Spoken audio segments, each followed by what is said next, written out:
ጌታ ቲቪ ጌታ ማለት ጋድስ ኤንድ ታይም አርሚ ማለት ነው። የእግዚአብሔር የመጨረሻ ዘመን ሰራዊት።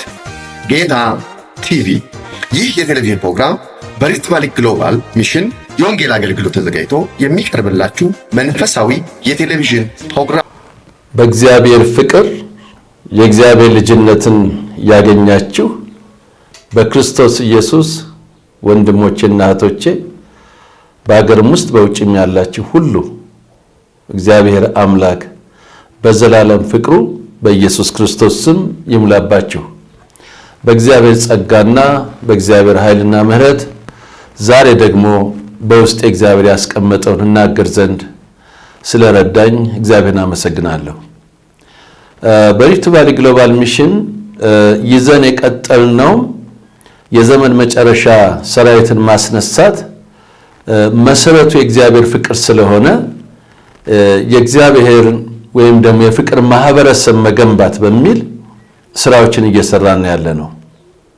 ይህን የፍቅር ማህበረሰብ መገንባት ከአጥቢያ ቤተክርስቲያን ጋራ በአጋርነት 12 ሰዎችን በሚያደራጁት መልክ በራሳቸው እንደ ቤተክርስቲያኑ ባህሪ እኛ ደግሞ ስልጠናዎችን በመስጠት አብረናቸው እየሰራን ያለነው።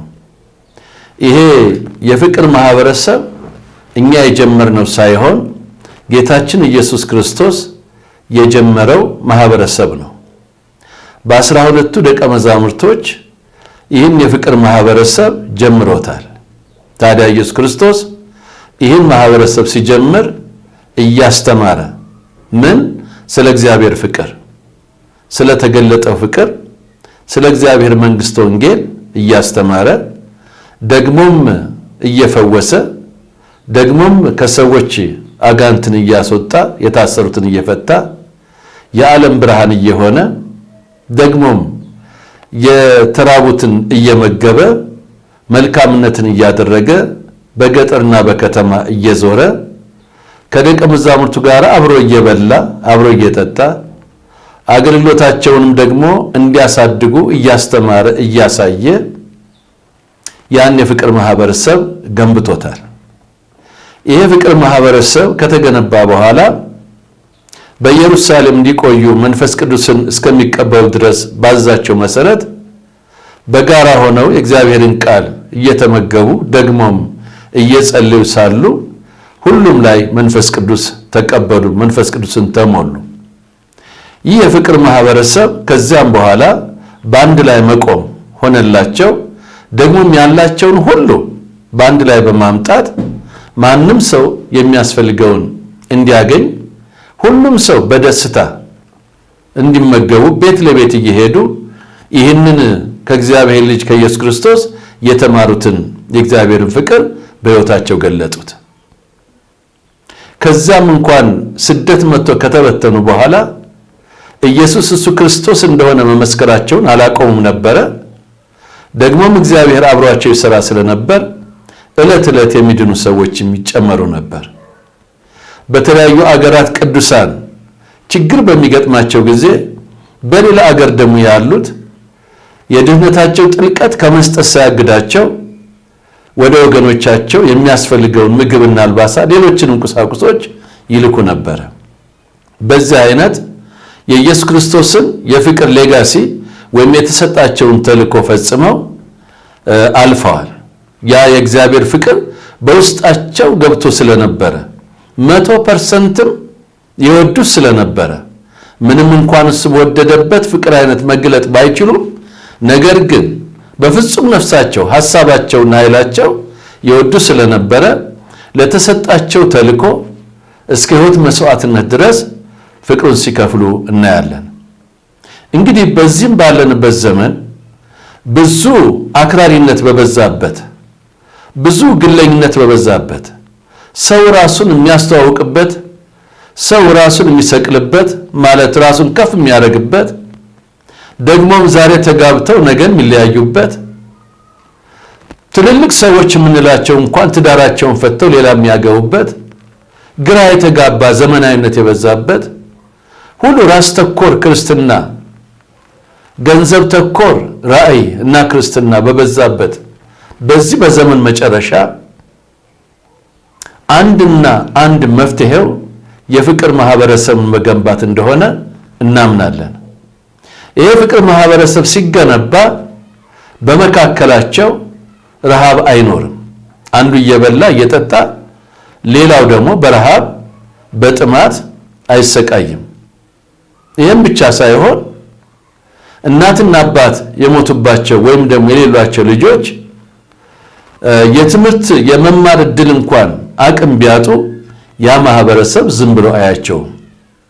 ባል የሞተባቸውን ባልቴቶች እና በችግር ውስጥ ያሉትን ዝም ብሎ አያይም። በእድሜም የገፉ አባቶች ጧሪ ቀባሪ እናጣለን ብለው በስጋት ውስጥ አይወድቁም። ይህም ብቻም አይደለም፣ በመካከላቸው ግጭት አይሆንም። ምክንያቱም ይሄ ፍቅር ማህበረሰብ ትልቁ የሚሰራው ረሃብን ማቆም ነው። ደግሞም ድህነትንም ይቀንሳል። ደግሞም በድንቅና በተአምራት ወንጌል ይሰበካል። ደግሞም ግጭቶችን ያስወግዳል። ምክንያቱም በፍቅር ውስጥ እግዚአብሔር አለ። እግዚአብሔር ፍቅር ነውና ገና ዳግመኛ ስንወለድ የተሰጠን ያ ጸጋ የፍቅርን ኃይል ይዞ ነው ወደኛ የገባው። ከዛ የተነሳ ነው ኃጢአትን የማሸነፍ አቅም ያገኘ ነው። በሱ ብቻ ሳይሆን መከራን ተቋቁመን እንድናልፍ ከሕግ አርነትም እንድንወጣ ያደረገን ያ የእግዚአብሔር ፍቅር ነው። ፍቅር ነው እግዚአብሔር ልጅ ኢየሱስ ክርስቶስን ወደዚህ ምድር ያመጣው። ፍቅር ነው ያን ሁሉ በምድር ላይ መከራ እንዲቀበል ያደረገው፣ እስከ መስቀል ሞት ድረስ የወሰደው ያ ፍቅር ነው። ስለዚህ በዚህ ፍቅር የተሞላ ማህበረሰብ ለምድራችንም በረከት ነው፣ ለቤተ ክርስቲያንም በረከት ነው፣ ለእግዚአብሔር መንግስት መስፋትም በረከት ነው። ምክንያቱም እግዚአብሔር ፍቅር ነውና ሰውየው በፍቅር ከተሞላ ወንድሞችን ይወዳል፣ ህዝብን ሁሉ ይወዳል፣ ለእንስሶችም እንኳን ይራራል፣ ለተክሎችም እንኳን ይራራል። ምክንያቱም የእግዚአብሔር ፍቅር በሱ አለና። እግዚአብሔር ስሙ የተባረከ ይሁን። እንዲህ አይነት ሰዎች ነን። እንግዲህ ታዲያ በዚህ በእግዚአብሔር ፍቅር ከተሞላ ሰው ጓደኛውን እንዴት ይጠላል? በዚህ በእግዚአብሔር ፍቅር አንድ ሰው ከተሞላ ጌታችን ኢየሱስ ክርስቶስን በተቀበለበት ጊዜ አዲስ ፍጥረት ከሆነ አዲስ አስተሳሰብ፣ አዲስ አመለካከት፣ አዲስ እይታን፣ አዲስ አባት፣ አዲስ ወንድሞች፣ አዲስ እህቶች፣ ሁሉም አዲስ ከሆነ በእግዚአብሔር ፍቅር ከተሞላ እንዴት ጥላቻን በሕይወቱ ያስተናግዳል? እንዴት ሊሆን ይችላል? የሚወዳትን ሚስቱን እንዴት ሊጠላት እንዴት ይችላል? እንዴት ሊለያይ ይችላል? ምክንያቱም ፍቅር ይፈተናል። የሚፈተንበትም አንዱ ትዕግስት ነው። ይሄንን በአንደኛ ቆሮንቶስ ምዕራፍ 13 ላይ በግልጽ ይናገራል መጽሐፍ ቅዱስ። ታዲያ የዛ ዓለም ጉዳይ በልጦበት፣ የዛ ዓለም የፖለቲካ ጉዳይ በልጦበት፣ የዛ ዓለም የዘረኝነት ጉዳይ በልጦበት ወንድሙን እንዴት ያገለዋል?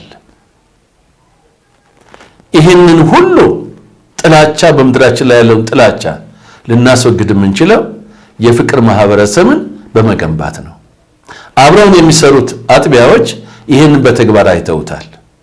የኢኮኖሚ ቀንበር ሲሰበር፣ በመሃላቸው ያሉ ድሆች ሲረዱ፣ ደስታቸው ሙሉ ሲሆን፣ ያቺ አጥቢያ ባለችበት ዙሪያ ያሉ ድሃው ማህበረሰብ እግዚአብሔር በዛች ቤተ ክርስቲያን ሲጎበኝ፣ ደግሞም ዕለት ዕለት የሰዎች መዳን ሲሆን አብረውን የሚሰሩ አጥቢያዎች ምስክር ናቸው።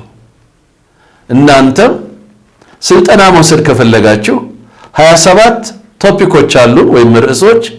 እነሱን 12ቱን ለሚመሩ በተለይም ደግሞ ለቤተ ክርስቲያን ሲኒየር የሆኑ ፓስተሮችና መሪዎች ለመስጠት ምንጊዜም ዝግጁ ነን።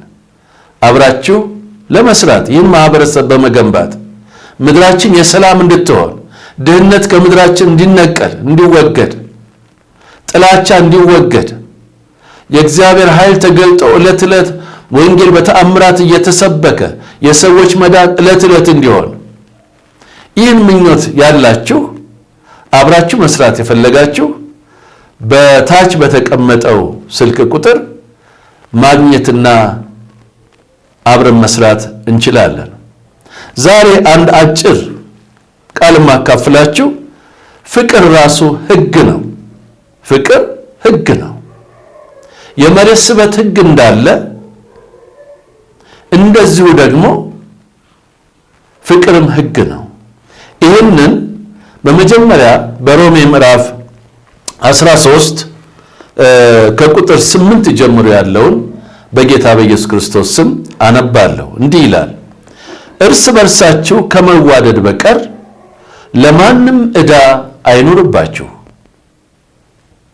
ይህ ማንም በእግዚአብሔር ቃል መንፈስ ነው፣ እውነትም ነው፣ ሁለት ስለት ካለው ሰይፍ ይልቅ የተሳለ ነው፣ የሰውን የልብ ሐሳብ ይመረምራል። ስለዚህ ጅማትና ቅልጥም እስኪወጋ ድረስ ኃይል አለው። ወገኖቼ ሆይ ይሄ ቃል መንፈስ ነው፣ ይሰራል፣ ኃይል አለው። ይሄ ቃል በአእምሮአችን ውስጥ ሲገባ ማይንድ ሴታፓችን ይለውጣል። እሱም ብቻም አይደለም፣ ከአእምሮአችን ወደ ልባችን ሲገባ እጆቻችን የማንቀሳቀስ ሰውነታችን የማንቀሳቀስና ወደ ተግባር እንድንሄድ ያደርጋል። በአእምሮአችን ውስጥ ብቻ ከተቀመጠ ዕውቀት የሆነና ወደ ተግባር ለመዞር አይችልም። ልብ ላይ መድረስ አለበት። ልብ ላይ ሲደርስ የሕይወትም የሞትም መውጫ ልብ ነውና እግዚአብሔርም ልጄ ሆይ ልብህን ስጠኝ ነውና ያለው በልባችን ውስጥ የእግዚአብሔር ፍቅር ሲፈስ ሲሞላ እጆቻችን፣ አካላችን፣ ማንነታችን ለዚህ ፍቅር መታዘዝ ይጀምራል። እና እንዲህ ነው የሚለው፣ ሌላውን የሚወድ ሕግን ፈጽሞታልና አታመንዝር፣ አትግደል፣ አትስረቅ፣ በውሸት አትመስክር፣ አትመኝ የሚለው ከሌላይቱ ትእዛዝ ሁሉ ጋር በዚህ ባልንጀራህን እንደ ነፍስህ ውደድ በሚለው ቃል ተጠቅልሏል። ፍቅር ለባልንጀራው ክፉ አያደርግም፣ ስለዚህ ፍቅር የሕግ ፍጻሜ ነው ብሎ ይናገራል። ክብር ለእግዚአብሔር ይሁን። አያችሁ፣ አንድ ነገር አስተውሉ። ብዙ ሰዎችን የምትጠሉ በተለያየ መንገድ ሊሆን ይችላል፣ ወይም በዚህ ዓለም ዕውቀት ውስጥ በዚህ ዓለም ፖለቲካ ውስጥ ተዘፍቃችሁ ሊሆን ይችላል። ሰዎችን የምትጠሉ እናንተ ወደ እግዚአብሔር መንግሥት አትገቡ። ምክንያቱም ወንድሙን የሚጠላ ነፍሰ ገዳይ ነው። ነፍሰ ገዳይ የእግዚአብሔርን መንግሥት አይወርስም። ደግሞም ወንድሞቻችሁ እህቶቻችሁ ክፉ አድርገውባችሁ እናንተ ግን በእግዚአብሔር ፍቅር ተሞልታችሁ ይቅር ካላላችሁ እግዚአብሔር እናንተንም እኔም ይቅር ካላልኩ እኔንም ይቅር አይለኝም። ይህ የእግዚአብሔር ፍቅር እጅግ በጣም ኃይል አለው። ኒውክለር እንኳን ካለው ኃይል በላይ ኃይል ያለው የእግዚአብሔር ፍቅር ነው። የእግዚአብሔር ፍቅር ለእኔ በጣም ልዩ ነው። እግዚአብሔር ይመስገን። ዳግመኛ በተወለድን ጊዜ በውስጣችን የተገለጠው የእግዚአብሔር ፍቅር ትልቅ አቅም ይሰጠናል።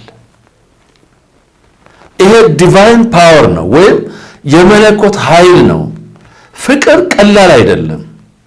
እንዴት ነው ልጅህን ገሎብህ ይቅር ብለህ የምትወደው? እንዴት ነው ቤትህን አቃጥሎብህ ይቅር ብለህ የምትወደው? እንዴት ነው ንብረትህን ዘርፎ ይቅር የምትለው?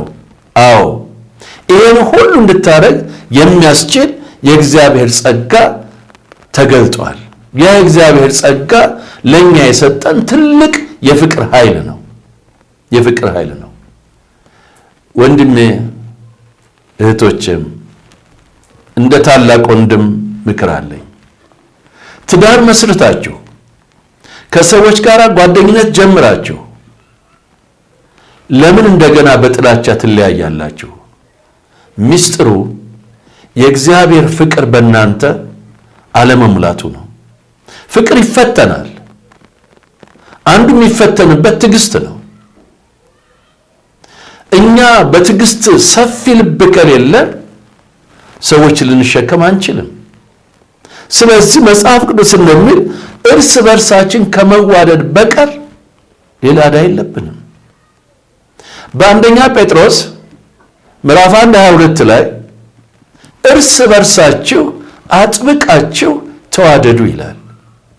ጌታችን ኢየሱስ ክርስቶስም በዮሐንስ ወንጌል ምዕራፍ 17 ላይ እኛ የእሱ ደቀ መዝሙር እንደሆንን መገለጫውን ሲያስቀምጥ እርስ በርሳችን እንድንዋደድ ነው። እሱ እኛም በወደደበት ፍቅር እኛ ደግሞ እርስ በርሳችን እንድንዋደድ ነው። እሱ እኛን የወደደበት ፍቅር የሞት መስዋዕትነት ነው። የሞት መስዋዕትነት ነው። ቀላል አይደለም። እስኪ ሮሜ 5 ቁጥር 5 ደግሞ ላንብብላችሁ ምን እንደሚል። ሮሜ 5:5 ላይ እንዲህ ይላል፣ በተሰጠንም በመንፈስ ቅዱስ የእግዚአብሔር ፍቅር በልባችን ስለፈሰሰ ተስፋ አያሳፍረንም ይላል። አያችሁ፣ ያ አንድ ልጁን የላከበት ልጁም ኢየሱስ ክርስቶስ ለእኔና ለእናንተ ነፍሱን የሰጠበት በቀራንዮ መስቀል ላይ ደሙን ያፈሰሰበት ያ በመስዋዕትነት የሆነ ሞት፣ በዛ የተገለጠው ፍቅር በልባችን ውስጥ ፈሷል ይላል ጳውሎስ። ስለዚህ ተስፋ አለን፣ አያሳፍረንም ይላል። በእግዚአብሔር ፍቅር በጣም ይመካል። የእግዚአብሔር ፍቅር በእኛ ልብ ውስጥ ሞልቷል፣ ፈሷል። ስለዚህ ከኛ የሚመነጨው የእግዚአብሔር ፍቅር ነው። የእግዚአብሔር ፍቅር ደግሞ ሁሉን የሚችል፣ ሁሉን የሚታገስ፣ ሁሉን ይቅር የሚል፣ የራሱን የማይፈልግ ድንቅ የሆነ መለኮታዊ ኃይል ነው። ይህን ስናረግ ነው ሰዎች ወደ እግዚአብሔር መንግሥት የሚመጡት። ይህን ስናረግ ነው ሰዎች የክርስቶስ ተከታይ እንደሆነ የሚረዱት። ከዛ ውጪ በንግግራችን በስብከታችን የሚረዱ አይመስለኝም። እስኪ ዮሐንስ ወንጌል ምዕራፍ 13:34 ሄጄ ደግሞ ላንብብላችሁ። ምዕራፍ 13:34 ላይ እንደዚህ ይላል፣ እርስ በርሳችሁ ትዋደዱ ዘንድ እንደወደድኳችሁ ይላል ጌታ ኢየሱስ ክርስቶስ፣ እናንተ ደግሞ እርስ በርሳችሁ ትዋደዱ ዘንድ አዲስ ትእዛዝ እሰጣቸዋለሁ። አዲስ ትእዛዝ የሚገርም ነው። ይሄ አዲስ ትእዛዝ የተሰጠን ምንድነው? እርስ በርሳችን እንድንዋደድ ነው። እርስ በርሳችሁ ፍቅር ቢኖራችሁ ደቀ መዛሙርቴ እንደሆናችሁ ሰዎች ሁሉ በዚህ ያውቃሉ ይላል። ልብን የሚያሰፋው የእግዚአብሔር ፍቅር በውስጣችን ሲሞላ ነው። ታውቃላችሁ፣ የእግዚአብሔር ፍቅር በውስጣችን ካልሞላ መልካም በመጣ ጊዜ እንኳን ሰዎች ይለያያሉ። በመከራ ዘመን ያልተለያዩ የመከራ ዘመን አልፎ የደስታ ዘመን በመጣ ጊዜ ይለያያሉ። ለምን? የእግዚአብሔር ፍቅር ብቻ ነው የሰው ልብ የሚያሰፋው። ሁሉም ያልፋል። የማያልፈው እግዚአብሔር የዘላለም አምላክ ብቻ ነው። ዛሬ የምንሟገትለት፣ ዛሬ ጠበቃ የምንቆምለት፣ ዛሬ ወንድማችን እንድንጠላ ያደረገን ብዙ ነገሮች የሚያልፉ የሚጠፉም ጊዜያዊም ናቸው። ዘላቂው የዘላለም አምላክ እግዚአብሔር ብቻ ነው። ይህንን ማወቅ ትልቅ ብልህነት ነው። ደግሞም በዚህ ምድር ላይ ብንኖር የሥራ ጊዜያችን 80 ዓመት ነው። ከ80 ዓመት በኋላ ብንኖርም እንደምኖር አልቆጥረውም። የድካም ዘመን ነው። ለዚች ለ80 ዓመት ፕሮጀክት፣ ለዚች ለ80 ዓመት ዕድሜ ሰዎችን በጥላቻ ሞልተን በሰዎች ላይ ክፉ አድርገን የሰይጣን የዲያብሎስን ሥራ የዛን የሉሲፈርን ስትራቴጂ እንዳንፈጽም እግዚአብሔር አምላክ ይርዳል። ሉሲፈር ብልህ ነው፣ ደግሞ ጠንካራ መሪ ነው። ሉሲፈር ቤተ ክርስቲያን ለማፍረስ፣ ቤተሰብን ለማፍረስ፣ በወንድሞች መካከል ሁልጊዜ ስራው አንድ ነው። እሱም መለያየት ነው። ሐሳብን ይጨምርና ጥርጥርን በሰው ውስጥ ያስገባና ጥላቻን ያስገባና ቂምና ምቀኝነትን ያስገባና ከዛ በኋላ መለያየትን ይፈጥራል። የሰውን ልብ ይከፋፍላል። በዛን ጊዜ ያቺ መንግስት አትጸናም፣ ትፈርሳለች። ይህን ያውቃል። ስለዚህ በእግዚአብሔር ፍቅር እንድንበረታ አሁንም ደግሜ ደጋግሜ አሳስባለሁ። የዮሐንስ ወንጌል 13:34ን ደግሜ እንዳነበው እገደዳለሁ። በውስጤ እገደዳለሁ። እርስ በርሳችሁ ትዋደዱ ዘንድ እንደወደድኳችሁ ነው የሚለው። እኔ በወደድኩበት ፍቅር እኔ እናንተን በሞት መስዋዕትነት እስከዚያ ድረስ ወድጃቸዋለሁና እኔ እንደወደድኳችሁ እናንተ ደግሞ እርስ በርሳችሁ ትዋደዱ ዘንድ እስከ ሞት መስዋዕትነት ድረስ ወንድምህን ተወደው ዘንድ እህትህን ተወዳት ዘንድ ይህን ትእዛዝ ሰጥቻችኋለሁ። እርስ በርሳችሁ ፍቅር ቢኖራችሁ ደቀ መዛሙርት እንደሆናችሁ ሰዎች ሁሉ በዚህ ያውቃሉ። የደቀ መዝሙር ክላስ የምትሰጡ ስለ ዲሳይፕልሺፕ ስልጠና እንሰጣለን እናስተምራለን የምትሉ ወንድሞችና እህቶቼ እንግዲያውስ ደቀ መዝሙር እንድንሆን ሰዎች እንዲያውቀን ብርሃናችን በጨለማ እንዲገለጥ ከተፈለገ ስለ እግዚአብሔር ፍቅር ብቻ እንስበክ። አንድ ነገር ደጋግሞ መስበክ ጥሩ ነው። በዛ በሰዎች ልብ ውስጥ ይተከልና ያ ተክል እያደገ መጥቶ መገለጥ ይጀምራል። አንድ ዘር ከዘራችሁ በኋላ ውሃ ዕለት ስታጠጡት መብቀል ይጀምራል። ስለዚህ እኛም የዚህን የፍቅር ማህበረሰብ ለመገንባት የምናደርገው ነገር ስልጠና ትምህርት ነው። 12 ሰዎች በ12 ሰዎች ላይ ስራውን እንሰራለን። እነዚህ 12 ሰዎች ዕለት ስለ ፍቅር ይማራሉ። ለቤተ ክርስቲያናቸው በኢኮኖሚ በረከት ይሆናሉ። በቤተ ክርስቲያናቸው ለድሆች መፍትሄ ይሆናሉ። በቤተ ክርስቲያናቸው ጥላቻና ቂም ባለበት አስታራቂ ይሆናሉ። ግጭትን ከነሱ ያርቃሉ። ጥላቻን በዛች አጥቢያ ውስጥ እንዳይገባ ይጸልያሉ፣ ደግሞም ያስተምራሉ። ይባዛሉ። እየተባዙ ለዛች ለክርስቶስ አካል ፍጹም የፍቅር ሙላት እንዲመጣ ያደርጋሉ። በዚህም ጊዜ እግዚአብሔር በረከት የእግዚአብሔር ሕይወት በዛች ቤተክርስቲያን ስለሚገለጥ ምክንያቱም በፍጹም ቅድስናና ንጽህና ፍቅርን ይዘው ስለሚጓዙ ድንቅና ተአምራት መሆን ይጀምራል። የመንፈስ ቅዱስ ጸጋዎች መንቀሳቀስ ይጀምራሉ። የሰዎች መዳንም ደግሞ ዕለት ይሆናል። ደስ ብሏቸው በዛች ቤተክርስቲያን ታላቅ ደስታ ይሆናል። እርስ በርስ ይጎበኛኛሉ። እርስ በርስ ይረዳዳሉ። ያንዱ ደስታ የሁሉም ደግሞም ያንዱ ሐዘን የሁሉም ይሆናል። ምን ሆናለሁ ብሎ ማን ከጎኔ አለ ብሎ አያስብም። የፍቅር ማህበረሰብ ባለበት ሁሉም ወንድምና እህት ስለሆነ የሚተሳሰብ ስለሆነ የእግዚአብሔር ፍቅር በሙላት በውስጣቸው ስላለ ሁሉም ያገኙት ከእግዚአብሔር እንደሆነ ስለሚያውቁ ያላቸውን በመስጠት ጸጋቸውን በማካፈል በረከት ይሆናሉ። እንዲሁ የተሰጣቸውን እንዲሁ በመስጠት ለብዙዎች በረከት ይሆናሉ። በዛች ቤተክርስቲያን ሰዎች ፍቅራቸውን ብቻ በማየት የእግዚአብሔር መንፈስ በዚህ ቦታ አለ፣ ክብር በዚህ ቦታ አለ ብለው ሰዎች እየፈጠኑ ይመጣሉ። ይህም ባይኔ አይቼዋለሁ በአገልግሎት ዘመኔ ውስጥ። ፍቅር ባለበት ሕዝብ ሁሉ ወደዚያ ፍቅር ይሰበሰባል፣ ይመጣል። ዛሬ ግራ ገባን። ወንጌል ለመስበክ ራሱ ለመናገር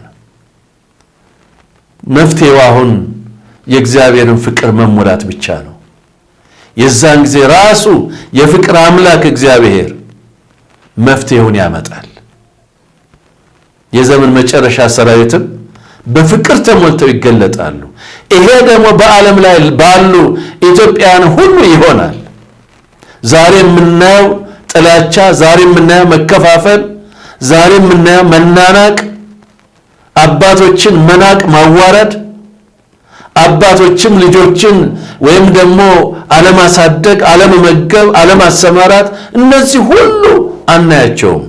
ምድራችን ሰላም፣ ቤተ ክርስቲያንም የሰላም አምባሳደር፣ እርስ በርሳችን ተፋቅረን ለዚች ምድር በረከት እንሆናለን። አይደለም ለዚች ምድር፣ ለአፍሪካ፣ ለሚድል ኢስት፣ ለዓለም ሁሉ በረከት እንደምንሆን አምናለሁ። ምክንያቱም የጀመርነው የፍቅር ማህበረሰብ ግንባታ አስደናቂ ስራ እየሆነ አይተነዋል። አንዱም በዚያ ውስጥ የምንሰራው ስኪል ኤዱኬሽን በመስጠት ሰዎች ባላቸው ዝንባሌ ሰርተው በኢኮኖሚ የሚያድጉበት፣ ሰርተው ሌሎችን የሚረዱበትን መንገድ እሱንም ደግሞ በማዘጋጀት በማስተማር እየሄድንበት ነው ያለነው። እግዚአብሔር ስሙ የተባረከ ይሁን። እንግዲህ እየጨረስኩ ልምጣ። ምክንያቱም ይሄ በቂ መልእክት ነው። ይሄ በቂ መልእክት ነው። ምን እያልኩ ነው? የፍቅር ማህበረሰብን እንገንባ። ስንገነባ ግን በጅምላ መገንባት አንችልም። አሁን በጣም ትልቅ እየተሸወድን ያለነው በእሁድ በሚደረጉ የወንጌል ስብከቶች በሚደረጉ የመንፈስ ቅዱስ ንቅናቄ ወይም እንቅስቃሴ በሚመስሉ ደቀ መዛሙርቶችን ለማፍራት እውነተኛውን ነገር ለማምጣት ጥረት እናደርጋለን። እሱን ከየት ተማር ነው?